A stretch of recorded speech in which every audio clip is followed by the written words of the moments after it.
Competitive পরীক্ষা দিতে গেলে তো কিছু তো নলেজ লাগবে, ওখান থেকে নেওয়া। তোমরা এই কোশ্চেন গুলো সলভ করো। নাহলে আরেকটা জিনিস, তোমরা যদি মানে কিছু জিনিস ভালো করে বুঝতে চাও, আহ, কোন কোন টপিকে, সেগুলো আমাকে বললে ভালো হয়, তাহলে আমি বিভিন্ন রকম ভাবে বিভিন্ন ছবি বা বিভিন্ন ধরনের ভিডিও জোগাড় করে দেখানোর চেষ্টা করব। ঠিক আছে, আজকে তো প্রবলেম গুলো সলভ করো এখন।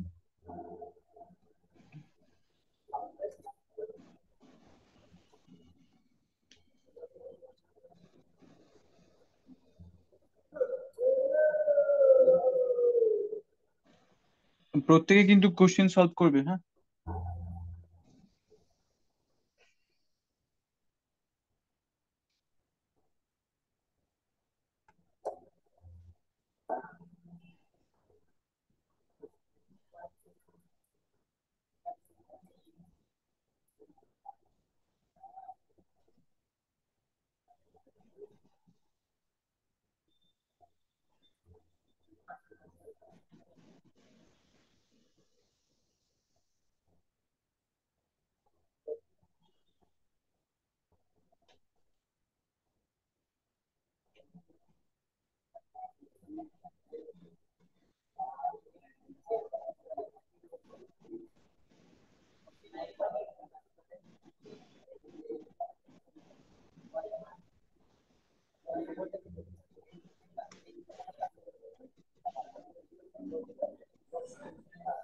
হ্যাঁ, নিমপিত, রামকৃষ্ণ রামকৃষ্ণ বিদ্যা ভবন।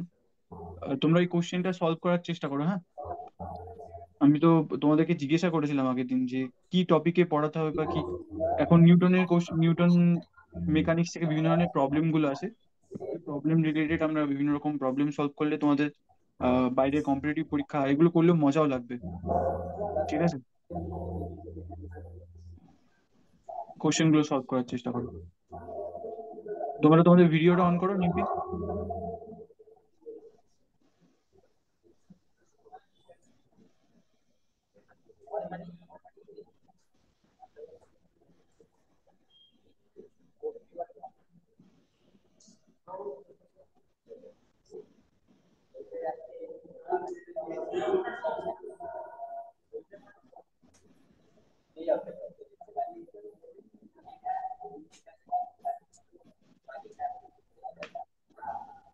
নিমপিত রামকৃষ্ণ বিদ্যা ভবন, তোমাদের ভিডিওটা অন করো। হ্যাঁ, এই কোশ্চেনটা সলভ করার চেষ্টা করো। হুম। আমরা নিউটন মেকানিক করেছি, আমি প্রথম দিন তিনটে সূত্র জিজ্ঞেস করে সেটা নিয়ে আলোচনা করার চেষ্টা করেছি। হুম, না পারলে কোনো সমস্যা নেই, ঠিক আছে। আমি আহ, প্রতিদিন প্রশ্নই জিজ্ঞেস করতে পছন্দ, তোমরা প্রশ্ন জিজ্ঞেস করবে, আমি সেগুলো উত্তর দেবো। ঠিক আছে, তো প্রবলেম সলভিং থেকে আমরা জিনিসগুলো ভালো করে বুঝতে পারবো। তোমরা এই প্রবলেম গুলো সবাই চেষ্টা করো, হ্যাঁ। স্যার, অপশনটা মানে অ্যান্সারটা কি হবে? অ্যান্সারটা কত হবে? আচ্ছা, আমি জিনিসটা তাহলে সলভ করে দেখি। কিন্তু তোমরা কত অ্যান্সার এসে বলো। এখানে 336 নিউটন বার করেছে। 336, তাই তো? আচ্ছা, নিমপিত রামকৃষ্ণ মিশন, রামকৃষ্ণ বিদ্যা ভবন, তোমরা বলো অ্যান্সার কত হবে। তো আমরা দেখি প্রবলেমটা। আহ ধরো লোকটা এরকম ভাবে বসে আছে, লোকটাকে বস্তু দিয়ে ডিফাইন করছি। গাড়িতে বসে আছে, তার ওজন কত? 70 কেজি। তো নিচের দিকে একটা আহ, নিচের দিকে তার ওজন ক্রিয়া করবে, সেটা কত হবে? 70 কেজি, যেটা 70 জি। ঠিক আছে, আর তার প্রতিক্রিয়া বল কোথায় হবে? উপরের দিকে হবে, N নিউটন। আর লোকটির ওপর মাধ্যাকর্ষণ শক্তি কত হবে? তার আগে কি বলেছে? গাড়িটি, মোটর গাড়িটি 5 মিটার পার সেকেন্ড স্কোয়ার ত্বরণ নিয়ে চলছে। ঠিক আছে, এবার এটা যদি চলে, এটা অনুভূমিকে চলবে। ঠিক আছে, সেখানে কত হবে? 5 মিটার পার সেকেন্ড স্কোয়ার। ঠিক আছে,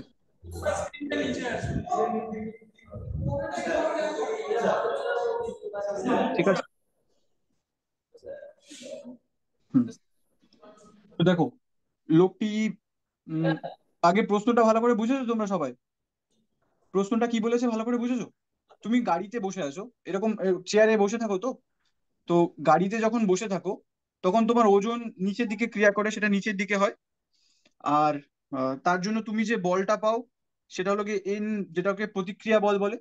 আর গাড়িটি 5 newton per metre, 5 metre per second square বেগে সামনের দিকে এগোচ্ছে। ঠিক আছে।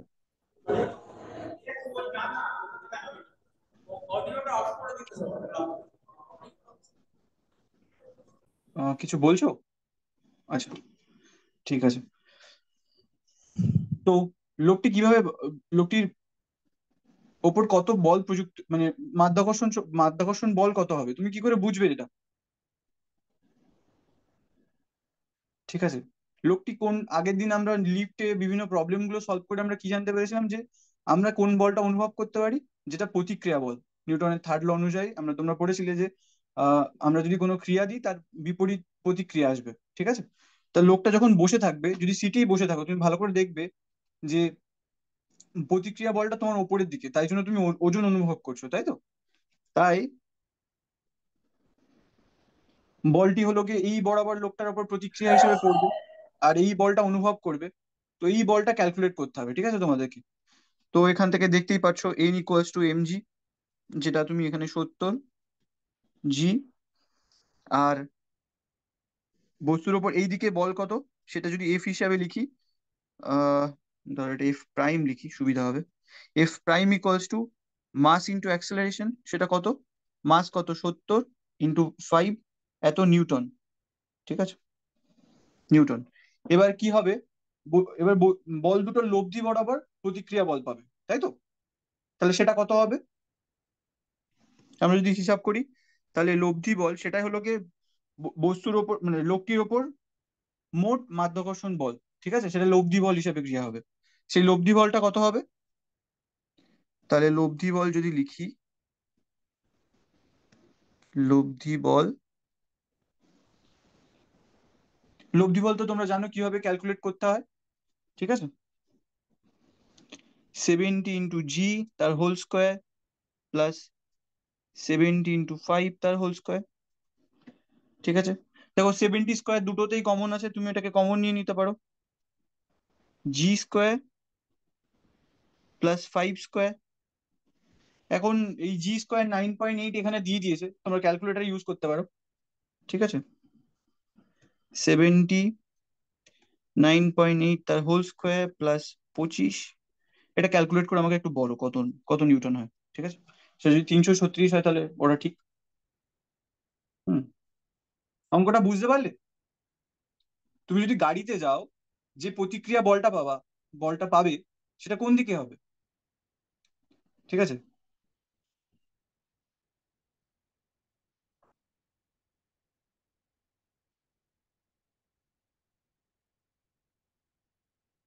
তোমরা একটু ক্যালকুলেট করে বলো না, আমার ফোনে ক্যালকুলেট করতে হবে। দাঁড়াও, আমি দেখিনি তাহলে কত অ্যান্সার আসে।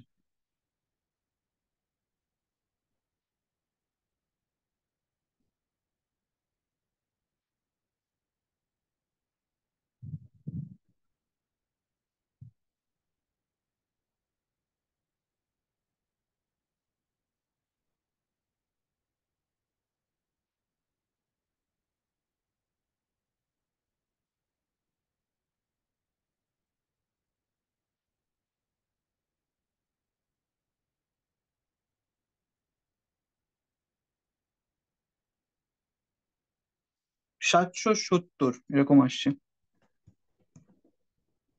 770.13। আর কতগুলো আছে আমি সেগুলোকে একবারে লিখে দিয়েছি, পয়েন্টের পরে 2 ঘর পর্যন্ত নিয়েছি, এত নিউটন। ঠিক আছে। তাহলে শিবপুর বুঝলে কোথায় ভুল গিয়েছিল? প্রশ্নটা ভালো করে পড়ো, দেখো কি লিখেছে। ঠিক আছে।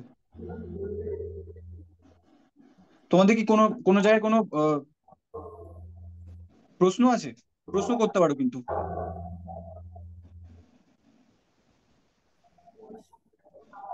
এখানে স্যার কস্টটা কি 90 ডিগ্রি, সেই কারণে ওই মানে জিরো হয়ে এ- যাচ্ছে কস 90 ডিগ্রি বলে।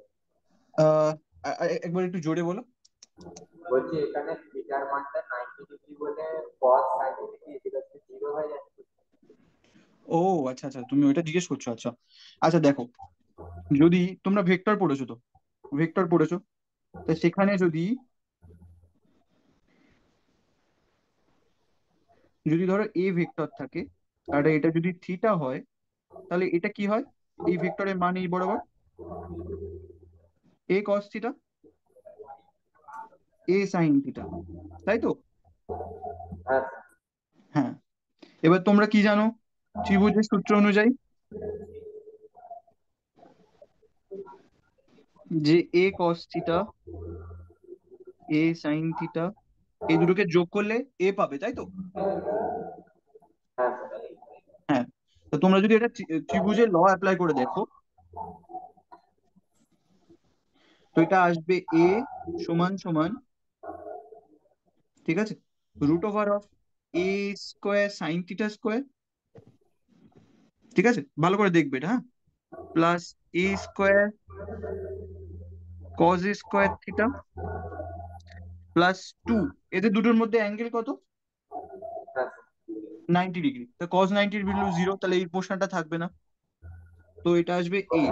ওইটাই খেয়াল সেটা তুমি দেখতে পাচ্ছ, সেই তাহলে এটাকে যদি আমি A1 নাম দিই, A1 square plus A2 square, সেটা হলো গিয়ে এর ভ্যালু, ঠিক আছে, সেটাই আমি করেছি এখানে, ঠিক আছে, হ্যাঁ একদম। কোনো জিনিস না বুঝে বলবে না কিন্তু, হ্যাঁ, অবশ্যই প্রচুর প্রশ্ন করবে, প্রচুর প্রশ্ন করবে, আমি প্রশ্ন শুনতে ভালোবাসি, ঠিক আছে। তাহলে তোমরা বুঝতে পেরেছো বস্তু কেন বলো তো বল এই লব্ধি বরাবর পাচ্ছে, কেন বলো তো দেখি একবার?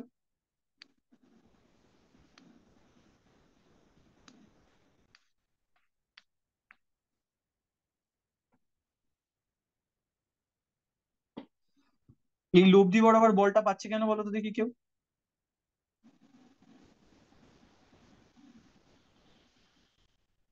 তুমি এটা ভাবো বাস্তবিক ভাবে, তুমি যদি একটু ভাবার চেষ্টা করো।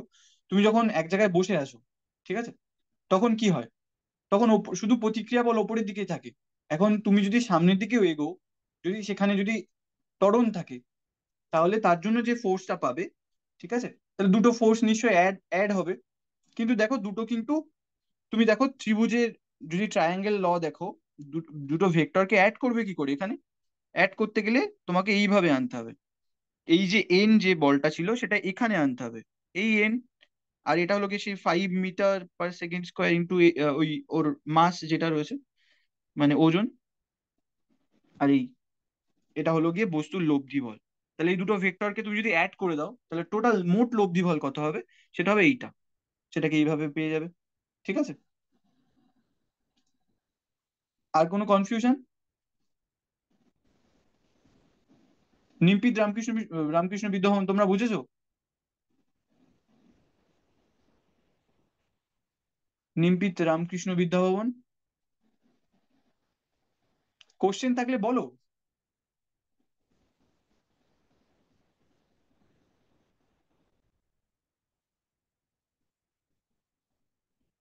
নিমপিত, তোমরা বলো, তোমাদের প্রশ্ন আছে এতে? বুঝতে পেরেছো তো পুরোটা? বলো বলো।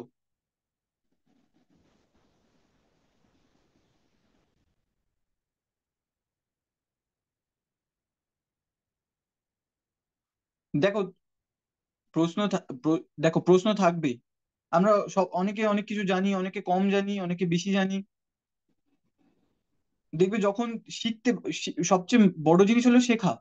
আমরা যখন শিখতে শিখতে মজা পাবো কোন একটা জিনিস নিয়ে, এই প্রবলেম গুলো অনেকে করে না, বাদ দিয়ে দেয়, কারণ মনে হয় অনেক জটিল, কিন্তু জটিল নয়। প্রশ্ন করতে হবে, বুঝতে হবে, বুঝতে পারলেই তবে আমরা করতে পারবো। তাই তোমাকে প্রশ্ন করতে হবে আগে, ঠিক আছে। তোমরা প্রশ্ন করবে, সবাই প্রশ্ন করবে, আমি কিন্তু চাই প্রশ্ন করুক সবাই, ঠিক আছে। সবাই শিখুক, আমরা সবাই শিখবো একসাথে। তো দেখো সেকেন্ড প্রবলেম হলো কি এইটা, এখানে দেখানো হয়েছে, একটু পুরিটা একটু খুব জটিল ধরনের, ঠিক আছে। এই প্রবলেমটা একটু সলভ করার চেষ্টা করো, এখানে কিন্তু দাঁড়াও, এই দড়িটা রয়েছে কিন্তু এখানে, হ্যাঁ।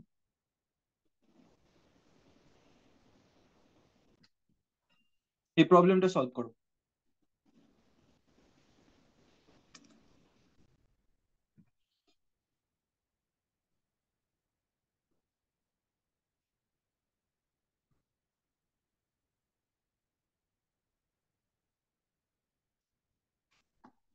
তোমরা তোমাদের অ্যাটেন্ডেন্সটা একটু চ্যাট বক্সে দিয়ে দিও, হ্যাঁ সবাই, বা মুখে বললেও হবে।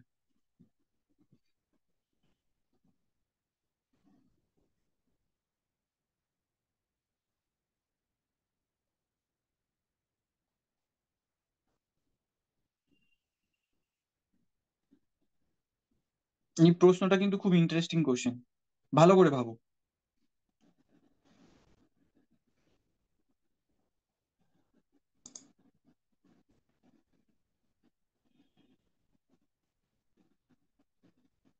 নিম্পিত তোমরা সবাই করো, নিম্পিত রামকৃষ্ণ বিদ্যাভবন তোমরা করো প্রবলেমটা।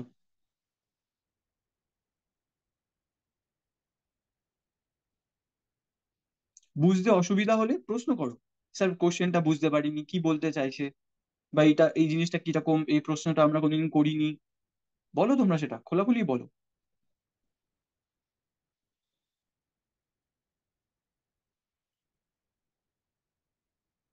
শিবপুর করছে তো ওরা সবাই করছে দেখেই মনে হচ্ছে, ভালো।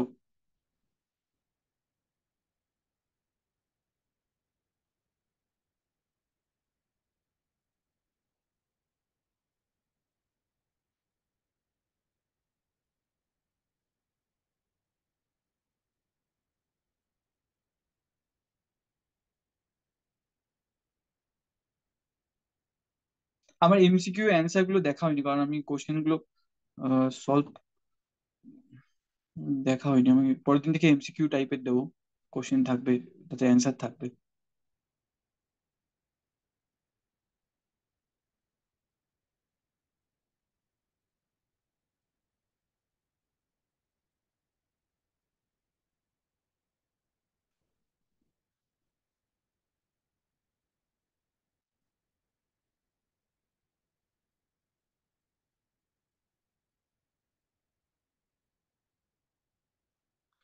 বেশি জটিল করে ভাবার দরকার নেই, যেরকম ভাবে অঙ্ক করো তোমরা, পুলি আগে করেছো বিভিন্ন ধরনের, সেরকম ভাবে ভাবো, একদম সহজ জিনিস, বেশি জটিল করে ভাবার দরকার নেই। যেমন দড়িতে টান ভাবো।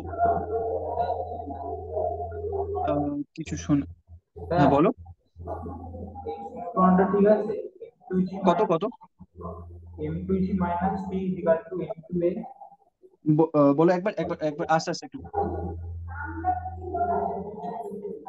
M2, m2g minus p is equal to m2a M2G minus M2, minus c is equal to m2a।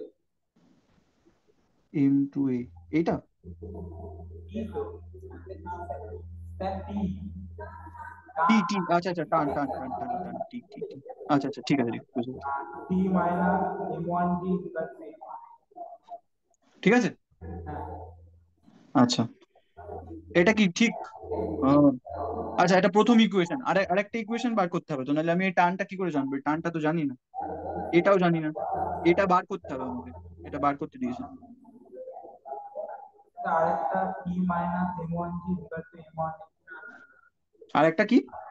p minus m1g is equal to m1 T1, T minus M1G equals to M1A, এটা হ্যাঁ একটু কি ভুল হয়ে গেল না? Sir এটা 2t minus m1g is equal to m1 a by 2 হয়। A/2, 2t minus m1g is equal to m1 a by 2। A/2 কেন, A/2টা কেন?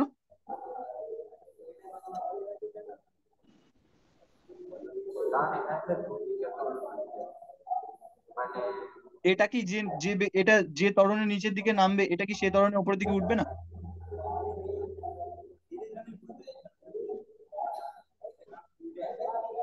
না স্যার, কারণ m1টা এমন জায়গায় আছে যেখানে কপি করলে ঠিক নিচে আছে। হুম তো হুম। কপালটা তোমার, বাঁ দিকেও একটা দড়ি নেমেছে আবার ডান দিকে দড়ি নেমেছে, সেই কারণে ওটা। আচ্ছা আর আচ্ছা ওটাতে একটা দড়ি দিয়ে নিচে নেমেছে, সেই কারণে ওটা শুধু এই হলো। আচ্ছা, এটা ভুল হতেই পারে। ভুল হতে পারে, আচ্ছা। তুমি তাহলে এটা গেস করেছো তাই তো? হ্যাঁ আচ্ছা আচ্ছা, তো আমরা দেখি। ও যেটা বললো একদম কাছাকাছি গিয়েছে। দেখা যাক কি বলতে চাইছে। তোমরা এখানে 2t কেন বলছে দেখো। নিমপি, তোমাদের কাছ থেকেও কিন্তু সবার কাছ থেকে কিন্তু অ্যান্সার আশা করি, হ্যাঁ? সবাই বলবে।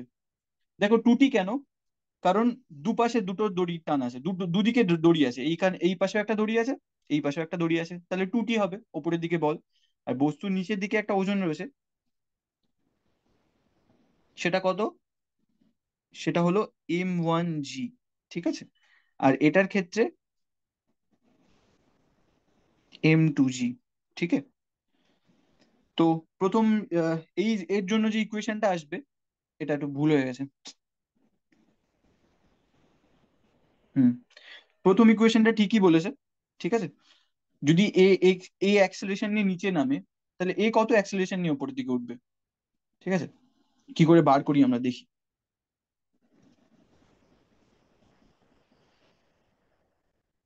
আচ্ছা,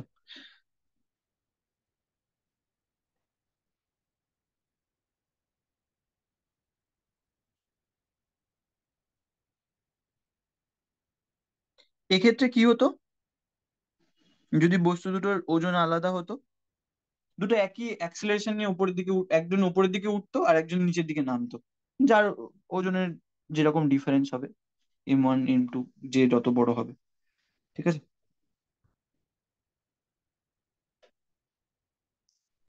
তো কি করা যায় তাহলে? অ্যাক্সেলারেশন কিভাবে ভাবা যায়, কি হবে?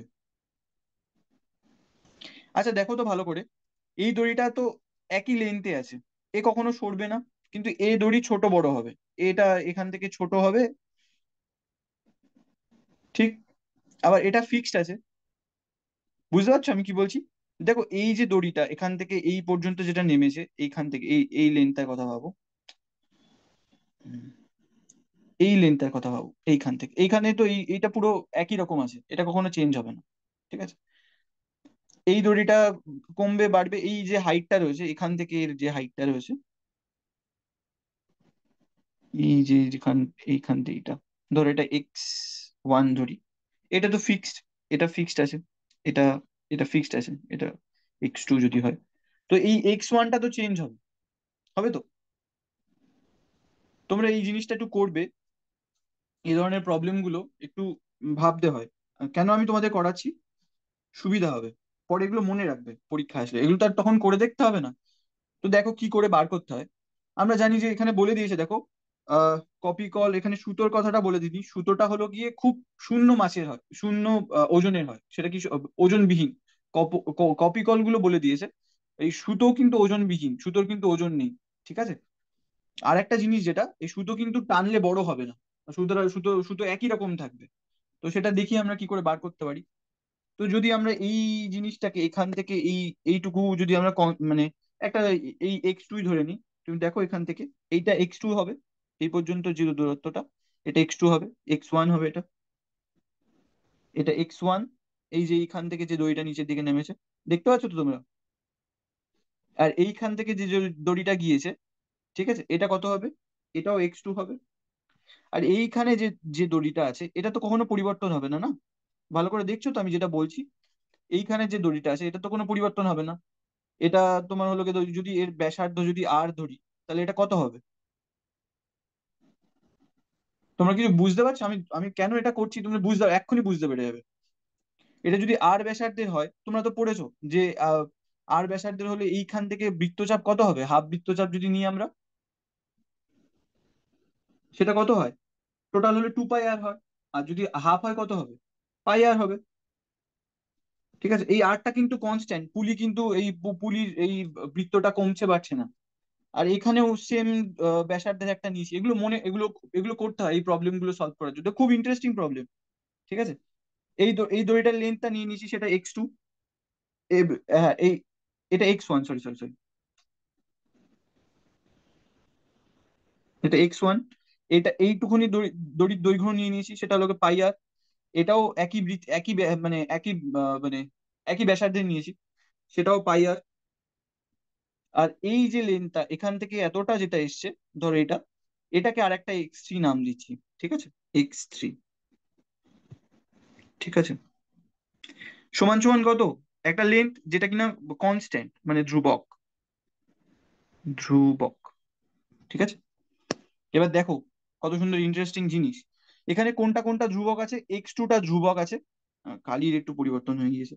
এটা ধ্রুবক আছে, এই আরটা ধ্রুবক আছে, আমি লিখে নিই এখানে পাশে x2, এটা ধ্রুবক, এইটা আর আরটা, এটা দুটোই ধ্রুবক। ধ্রুবক মানে কি, পরিবর্তন হয় না যা। ঠিক আছে, এখন ও যে প্রশ্নটা করেছিল যে অ্যাক্সেলারেশন a/2 কেন হয়, এবার এখান থেকে আমরা দেখে বুঝতে পারবো। দেখো কিভাবে হবে। এটাকে প্রথমে ডেরিভেটিভ করো, ঠিক আছে, টাইমের রেসপেক্টে। এই এক্স গুলো ধরো টি এর ফাংশন, ঠিক আছে, আমরা জানি না সেটা কত হয়। তো এটা তো কনস্ট্যান্ট, এটা কোনো কিছু ফাংশন হবে না।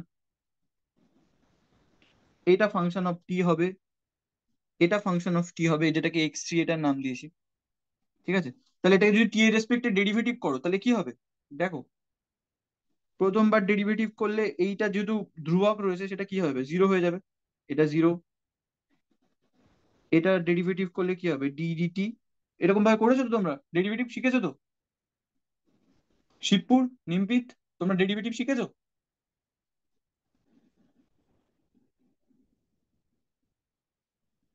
ডেরিভেটিভ শিখেছো তোমরা? হ্যাঁ স্যার।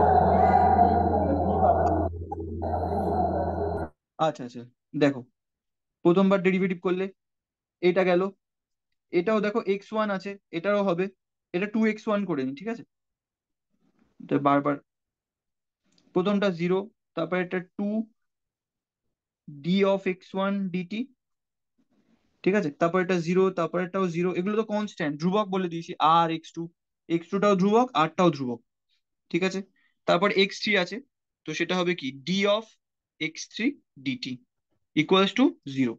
কারণ এল তো এই, এটা তো ধ্রুবক, ধ্রুবক যদি কোনো ধ্রুবকে আমরা ডেরিভেটিভ করি তাহলে কত হয়, জিরো হয়।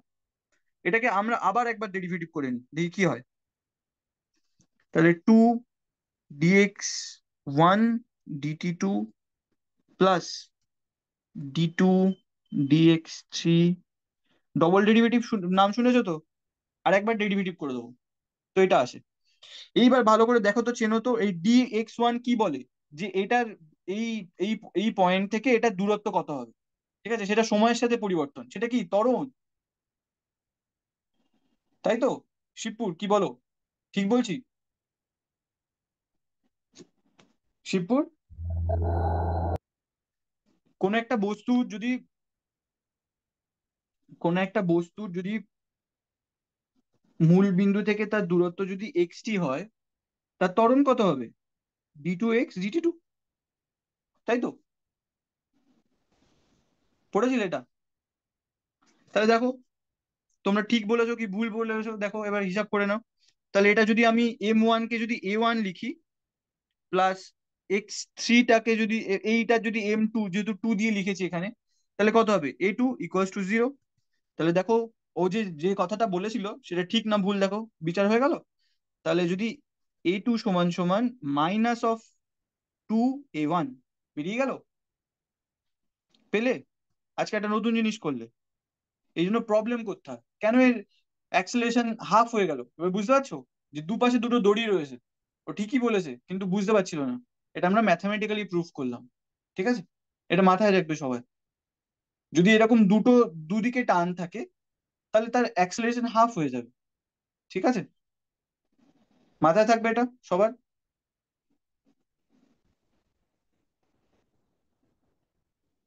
আমি কি এটা মুছে দেবো? শিপুর, বুঝতে পেরেছো আমি কি কি করতে চাইলাম?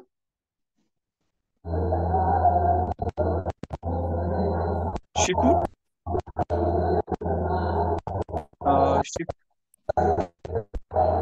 শিপুর, শুনতে পাচ্ছ আমার কথা? হ্যাঁ স্যার। হ্যাঁ, তোমরা বুঝতে পেরেছো আমার কথা? হ্যাঁ স্যার, বুঝতে পেরেছি। কোনো জায়গায় অসুবিধা হয়নি তো?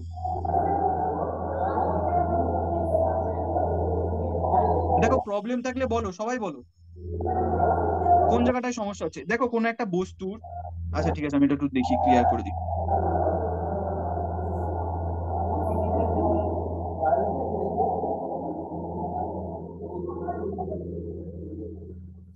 দেখো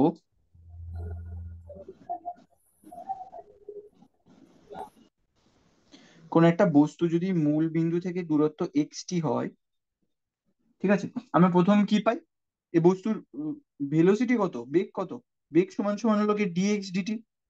সময়ের সাথে বস্তুর দূরত্বের পরিবর্তন, দূরত্বের পরিবর্তনের হারকে, হার বলতে ওই ডেরিভেটিভ বোঝায়, ঠিক আছে। তো সেটাকে যদি ভেলোসিটি বলি, তাহলে কি হয়? এই বেগের পরিবর্তনের হারকে বলা হয় ত্বরণ। তাহলে এটা কি হবে? d2, এটাকে আরেকবার ডেরিভেটিভ করা হচ্ছে, d dt of dx dt। এটা তোমরা শিখবে, ঠিক আছে। এটাকে বলা হয় বস্তুর ত্বরণ। এই ত্বরণ পেয়ে গেলে, বুঝতে পেরেছো?